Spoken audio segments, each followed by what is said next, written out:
Ready. नमस्कार साथियों, welcome to this press conference. माननीय मुख्यमंत्री महोदय का निर्देश रहता है इस प्रदेश को अपराध मुक्त उत्तराखंड बनाना। इसलिए इसी क्रम में माननीय डीजीपी महोदय और माननीय डीआईजी महोदय का निर्देश रहता है कि सभी प्रकार के अपराध, विशेष रूप से गरीबों को जो प्रभावित करने वाले अपराधों पर अंकुश प्रभावी तरीके से लगना चाहिए। भ्रष्टाचार और भय मुक्त उत्तराखंड का एक संदेश और एक विजन लेकर चले हैं और इसमें हर लेवल में जो है प्रत्यक्ष या परोक्ष रूप से ये भ्रष्टाचार कर रहे हैं उनके ऐसे ग्रुप्स को और ऐसे व्यक्तियों के ऊपर कार्रवाई करना माननीय मुख्यमंत्री महोदय का निर्देश है सुशासन के लिए। हाल ही में एक बहुत इम्पोर्टेंट बात आई थी, बेहद गंभीर मसला था कि राहत कोष की धनराशि बंटवारे का चेक को लेकर उसका धनराशि दिलाने के नाम पे एक लाभार्थी से, जो एक्चुअली पीड़ित है, उस लाभार्थी से 3,000 रुपए का मांग करने की एक ऑडियो वायरल हुआ था।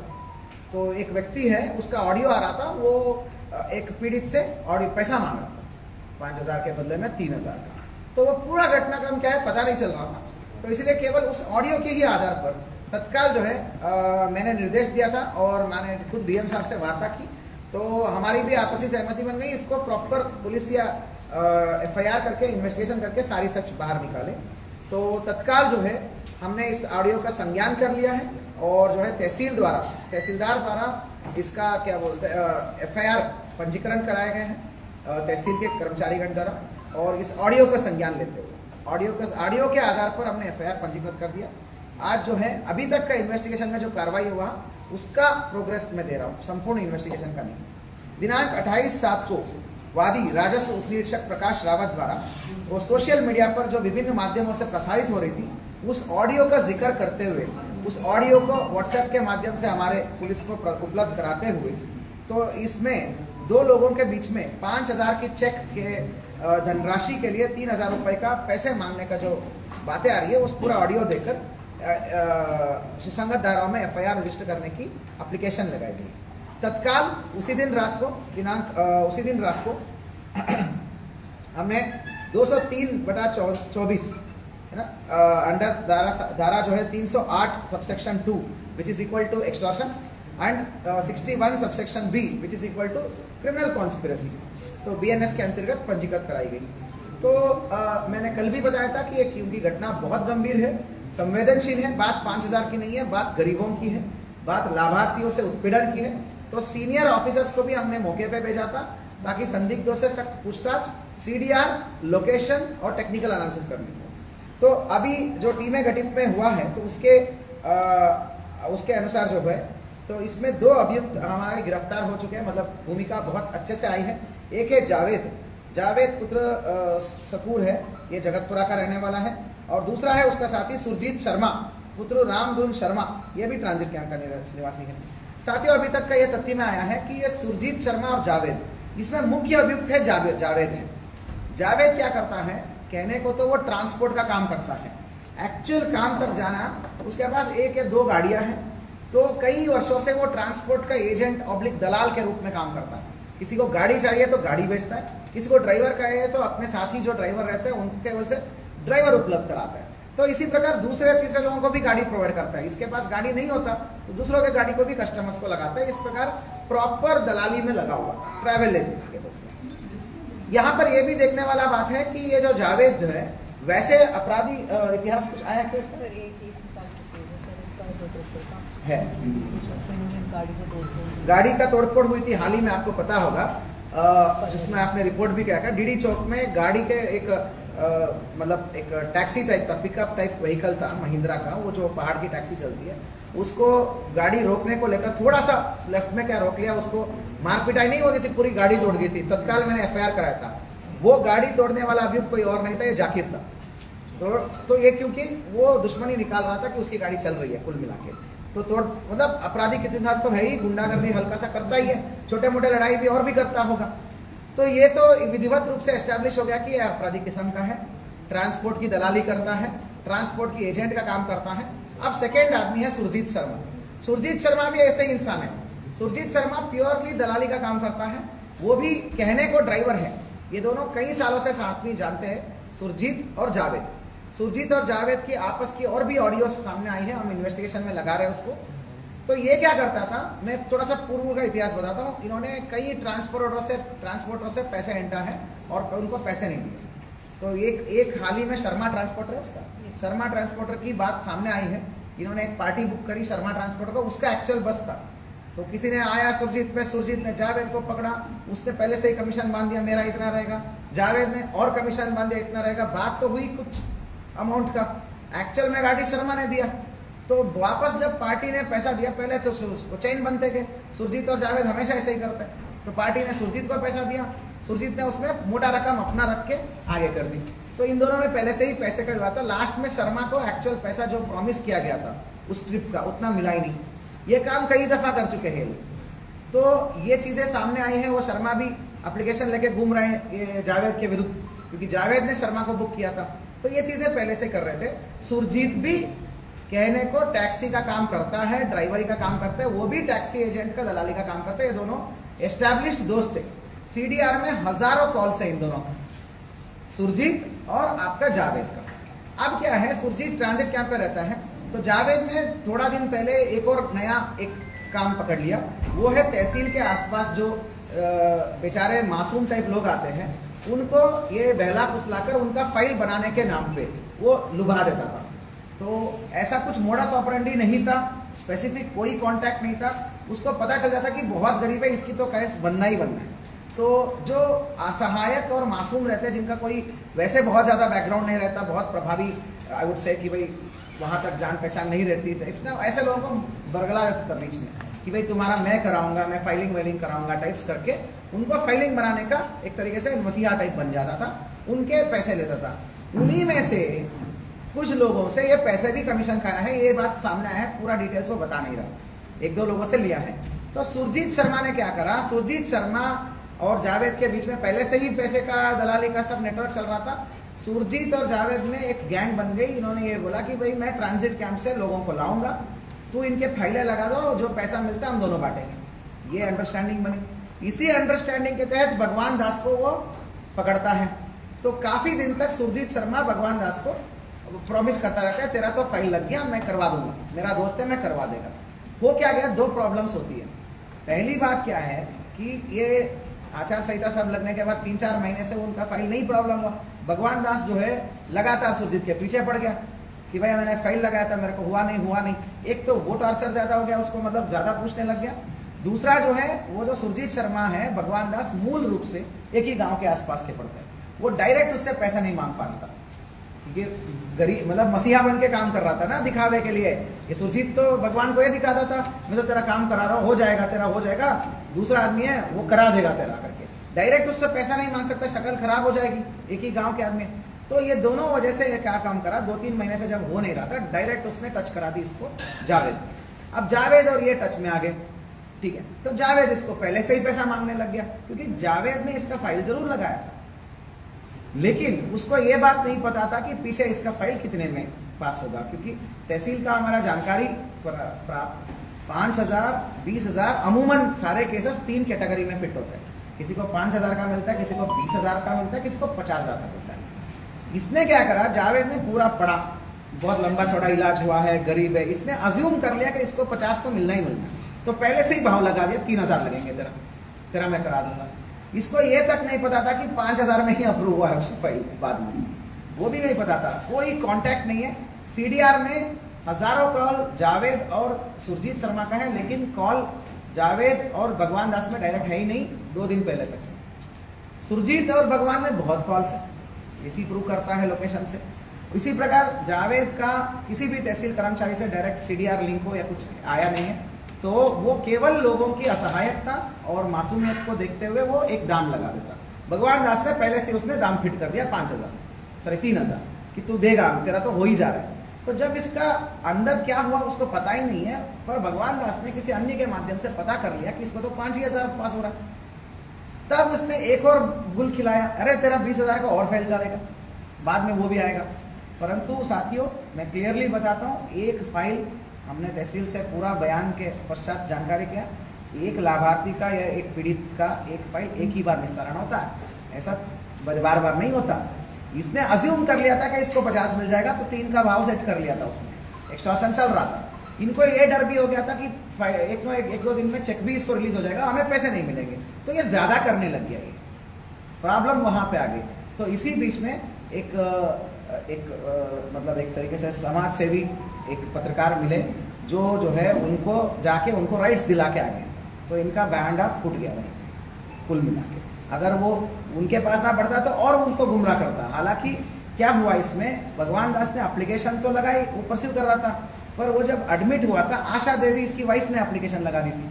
तो ये जो तहसील में फाइल बनी आशा देवी के नाम पे बनी, तो एक बार 2-3 बार तहसील में जाके ये पूछता रहा, आशा देवी के नाम पे फाइल बनी है, ये भगवान दास के नाम पे ढूंढ रहा है, जबकि इसकी चेक बन चुका था आशा देवी पे। ये सारी जानकारी ना जावेद को थी ना कुछ को थी। इसको लगा कि अभी नहीं मिला, लेकिन इसको ये भी पता चल गया कि इसका कुछ बन चुका है, तो पहले ही कर लो।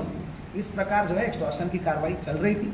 तो इसी बीच में तो स्थानीय कुछ लोगों को जानकारी भी मिल गया, उन्होंने जाके उस भगवान दास को अपना हक दिला के भी आ गए। तो कुल मिला के साथियों, ये 2 लोग जो मासूम लोगों को बरगला के इस प्रकार कार्रवाई करते हैं, इस प्रकार मासूम लोगों का असहायकता का फायदा उठाते हैं, तो इन लोगों का हमने बुक कर लिया है, इनको गिरफ्तार करके जेल भेजा जा रहा है। इनको आवश्यकता पड़ेकर गुंडा की कार्रवाई भी हम किया जाएगा। और आपके माध्यम से मैं पुनः बता दूं, तहसील हो या कलेक्ट्रेट हो या कोई भी संस्था हो, यहाँ पर कोई आपको ये बताता है तो ऐसा कुछ सिस्टम नहीं होता। जो आदमी दावा करता है वो एक्चुअल में वो कुछ होगा ही नहीं, क्योंकि ये सारे तहसील के रिकॉर्ड्स में क्लियर आ चुका है। ये सारी तो एक सिस्टमैटिक तरीके से गया। इनके पीछे जो फाइल लगाए थे उनका भी हुआ है, आगे जो फाइल लगाया था उनका भी हुआ है, सारी व्यवस्थित तौर पे हुआ है। तो लोग आपका इस प्रकार की भोलेपन का फायदा उठाते हैं। डायरेक्ट जाके अधिकारियों से मिलिए, तहसील हो, कलेक्ट्रेट हो, पुलिस थाना हो, नहीं तो सीनियर ऑफिसर से मिलिए। इस प्रकार की लोगों से दूर रहे, वो आपकी भोलेपन का फायदा उठाते हैं। रिकॉर्डिंग में ये चल रहा है कि 5,000 रुपए की 5,000 का चेक बना है, तो जावेद को कैसे पता लगा? पेश मतलब ये पेश करा के फोटो करा के फिर आप पे कॉन्टेक्ट करेंगे।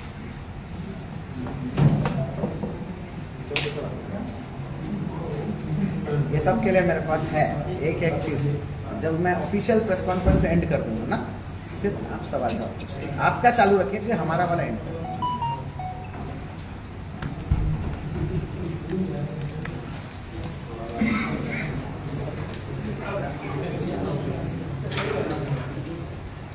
क्या रिकवरी हुआ? अच्छा, फोन सब रिकवर हो गया।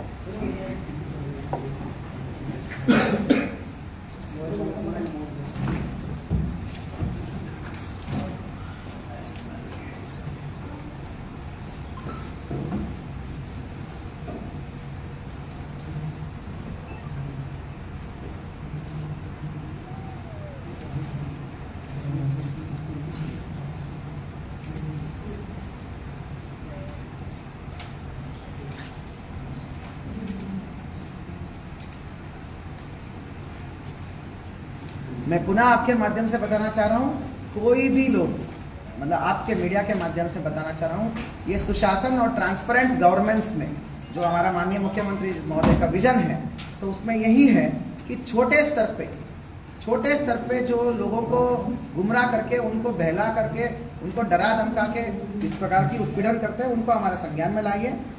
ठीक है, हम डायरेक्टली सख्त से सख्त एक्शन लेंगे। इसमें हमने 384 मतलब एक्सटॉर्शन, क्रिमिनल कॉन्स्पिरेसी, सारे मुकदमा ला के जेल भेज रहे हैं। हम जो है हम इनको माननीय न्यायालय के समक्ष प्रस्तुत कर रहे हैं। हम आपको पुनः बताना चाह रहे हैं कि किसी भी सरकारी दफ्तर में कुछ लोगों द्वारा आपको इस प्रकार बताया जाता है, तो 99% चांसेस ये है कि वो झूठ बोलते हैं। ऐसा नहीं होता। वो कामका आपकी मासूमियत और भोलेपन का फायदा उठा के आपको बरगलाते हैं। वो सिस्टम के हिसाब से वो प्रॉपर ट्रांसपेरेंट तरीके से होता रहता है। यदि इसमें कोई ऐसा आपको करता है, कोई आपको किसी प्रकार की रिश्वतखोरी, घूसखोरी ये करता है, तत्काल हमारे संज्ञान में लाइएगा। ठीक है, हम उस पर कार्रवाई बिल्कुल करेंगे। ठीक है, त्वरित कार्रवाई करेंगे, प्रभावी कार्रवाई करेंगे। ये सुशासन की तरफ माननीय सीएम साहब का, उत्तराखंड सरकार का, डीजीपी महोदय का कमिटमेंट है। Thank you so much. आप इनको अब आप पूछ सकते हैं कैसे इनको पता लगा आपस में 5,000 के चेक बनाए थे? पता ही तो नहीं था। रिकॉर्डिंग में तो 5,000 कह रहे भगवान हैं। दास को पता चल गया, भगवान दास बोल रहा है, उस ऑडियो में देख लीजिए, भगवान दास बोल रहा है कि मिल तो 5 ही रहा है। तब वो कंफ्यूज हो गया, फिर उसने बोला 20 आगे भी तो मिलेगा तुमको बाद में, अब तू 3 दे दे। उसकी ट्रांसक्रिप्ट बनी है, उसकी ट्रांसक्रिप्ट बनी है, कहीं पर भी जावेद नहीं बोल रहा कि आपको 5 मिल रहा है। वो भगवान दास पूछ रहा है कि यार मेरे को तो पता है वो 5 का ही चेक बना है। तब वो बोल रहा है कि भाई 5 है तो क्या हुआ, तो 3 पहले दे दे, 20 का आगे भी तो पैसा मिलेगा। इसका मतलब क्लियरली है, इस जावेद को ये तक नहीं पता था कि फाइल एक ही बार लगती है, एक फाइल। जावेद ने इसकी फाइल लगवाई थी क्या? जावेद ने कुछ नहीं फाइल कराई थी, फाइल तैयार कराई थी और बस आवेदक के सामने ले ले, वहां जाके दे दो। ये क्या होता है, बाहर से बाहर ये जो अग्निवीर में एक कांड हमने बस्ट किया, याद है? किसी प्रकार की कंटोनमेंट का 1 रुपए का इन्वॉल्वमेंट नहीं था, 100 लोगों से पैसा लेता था, 10 लोगों का हो गया तो उनको पूरा ले लिया, मैंने करवाया करके, जो 90 का नहीं हुआ उनसे वापस देता था। लगभग आप उसका छोटा लेवल का मान लीजिए, वैसे कुछ नहीं था इसका, कहने को हवाबाजी है। देखो ट्रैवल एजेंट है, कार की उपलब्धि कराता है, गाड़ियों की उपलब्धि कराता है, ट्रांसपोर्ट की उपलब्धि कराता है, हवा बना दिया कि मेरा तो वो भी काम करा सकता हूँ मैं तुम्हारा। इसके इन्वॉल्वमेंट मतलब एक ही में आई है, ये क्राइम में इन्वॉल्वमेंट आई है इसकी, इसी में आई है ना, इसमें वो पहले वाले में मतलब और कोई इसका इसके अलावा की मारपीट में आई है इसका। नहीं, इस चेक वाले मामले के और से पैसे लेने की बात नहीं। यार ये देखो, ये बोल तो रहा है 1-2 लोगों का मैंने कराया है करके, अब देखो इन्वेस्टिगेशन ऑन है, अगर किसी और से पीड़ित है जो जावेद से पीड़ित होगा तो इतने आपके माध्यम से, अब तीनों जो है इलेक्ट्रॉनिक मीडिया के अखबार है, तो आपके माध्यम से कोई और सामने आए, इन्वेस्टिगेशन ओपन है और उनमें भी सामने लाएंगे और उनमें भी रगड़ेंगे हम उसको, ऐसा कुछ नहीं है। ये तो बोल ही रहा है मैं 2-4 लोगों का कराता था, पर उसका मोडस ऑपरेंडी आपको बताना इंपॉर्टेंट है। इसमें 2 बातें इंपॉर्टेंट है, तहसील का किसी भी कर्मचारी अधिकारी के साथ इसका डायरेक्ट टेलीफोन से कांटेक्ट नहीं हो रहा और ना ही उसका ऐसा कोई लोकेशन के आधार पर डायरेक्ट इन्वॉल्वमेंट हो रहा है कलेक्ट्रेट या तहसील में। तो तहसील का किसी भी अधिकारी कर्मचारी का इन्वॉल्वमेंट नहीं है इसमें। ये बात के लिए मेरे पास एक और प्रूफ है, देखिए ये जो चेक्स बनी है एक सीरियल नंबर वाइज बनी है, जितने आवेदक आते हैं 40-50 केसेस इकट्ठे हो जाते हैं तो उनका फाइल प्रोसेसर के एक सीरियल नंबर वाइज बनाते हैं, तो कोई इन्वॉल्वमेंट नहीं होता। क्योंकि देखो ये कौन से नंबर में है आशा देवी का, 30 का है वो 589 ना, 37 सीरियल नंबर में आशा देवी, उसके पीछे भी बनी है, उसके आगे भी बने हुए हैं, लगभग 53-60 लोगों का लिस्ट बनी है इसमें। तो उसमें आशा देवी मिड में आती है, वो अपने आप प्रोसेस हुआ है, ऐसा किसी के कहने पर प्रोसेस नहीं हुआ है ये, ठीक है, वो अपनी सीरीज में प्रोसेस हुआ है। इसने इतना फायदा जरूर उठाया, इसको ये क्या करता था, वो केस समझता था। जैसे आप भी अगर मान लो थाने के सामने हो या पुलिस ऑफिस के सामने हो, तो आप किसी वादी को डायरेक्टली पकड़ोगे, आपको भी पता चल ही जाएगा कि कौन एक्चुअल में पीड़ित है जिसका हेल्प हो ही जाना है। समझ रहे हो ना बातें? अब वो ऐसा कर रहा था, जो जिसको लगता है कि भाई बहुत ज्यादा बीमार है, गरीबी रेखा से बहुत नीचे है, इसको कुछ ना कुछ तो मिल ही जानी है, तो इसने अंदेशा लगा के तेरे को तो 50 तो मिल ही जाना है, मैं फाइल करा तो थोड़ा सा कागज वागज भर दिया, प्रारूप में भर दिया, भरवा दिया, वो सब बोला वहां सबमिट कर दो साइन करके। इसको ये अंदेशा था कि 50 तो मिल जाए, 3000 मेरे लगेंगे करके पहले ही सेट कर दिया। इसको ये तक नहीं पता कि 5000 है। जब भगवान दास लगातार चक्कर काट रहा था, ठीक है, ये कुछ जवाब ही नहीं दे पाए सुरजीत शर्मा का, तो सुरजीत ने हाथ खड़ा कर दिया, उसने सीधे जावेद को मिला दिया 2 वजह से। एक तो टाइमली चेक बन भी नहीं रहा था उसको, दूसरा वो उसी गांव का था, और इन दोनों में वैसे भी दलाली थी, भगवान दास को लुभा के हम पैसे खाएंगे करके, ठीक है। तो फिर भगवान दास को ये डायरेक्ट संपर्क में आया, ठीक है। भगवान दास इसी बात में, मैं पुनः बता रहा हूँ, इसी टाइम में लास्ट में कुछ मतलब प्रबुद्ध मीडिया वाले लोगों के पास आया, वो कैसे भी पता चल गया, उन्होंने उसका चेक दिला दी। अगर संपर्क होता तहसील में, वो चेक कैसे दिला देते? वो मतलब ही नहीं चेक दिलाने का। और ये जो बातें बोल रहा है, चेक मेरे पास है, तो चेक तहसील में था, कैसे आ गया? तो ये क्लियरली ये सारे एविडेंस है तहसील में या किसी जनप्रतिनिधि का, जैसा आरोप लगाया जा रहा है, किसी भी जनप्रतिनिधि का ऑफिस में या उनके ऑफिस कर्मचारीगण द्वारा या किसी भी स्टाफ द्वारा कोई इन्वॉल्वमेंट नहीं है। ये बाहर से बाहर ही लोगों का लुभा के एक वो बनाते थे, कार्टेल टाइप बना के उनको लेके चलते, बस और कुछ नहीं है। लोगों की मासूमियत का फायदा उठाते थे। अभी तक इन्वेस्टिगेशन में ये आया है। देखने वाली बात यह है कि इस जावेद ने और कितने लोगों को लुभाया है। देखने वाली बात यह है इस दावे में और कितने लोगों को लुभाया है, क्योंकि हमारे पास पूरा लिस्ट है। तो कोई अपना चेक नहीं था, ऑडियो में कह रहा है जैसे मेरा भी 5,000 का चेक आना है। वो अभी इन्वेस्टिगेशन का पार्ट है, इसमें कोई अगर कोई अपने आप को पीड़ित दिखा के होगा उस पर भी हम बात करेंगे, तहसील को सूचना देंगे। ऐसे तो कोई कहीं पे भी एक आदमी का पर्सनल इलेक्ट्रिशियन तो होता नहीं, वो तो देखिए। मेरा एक और बात कहना है, सब आपके जवाब के लिए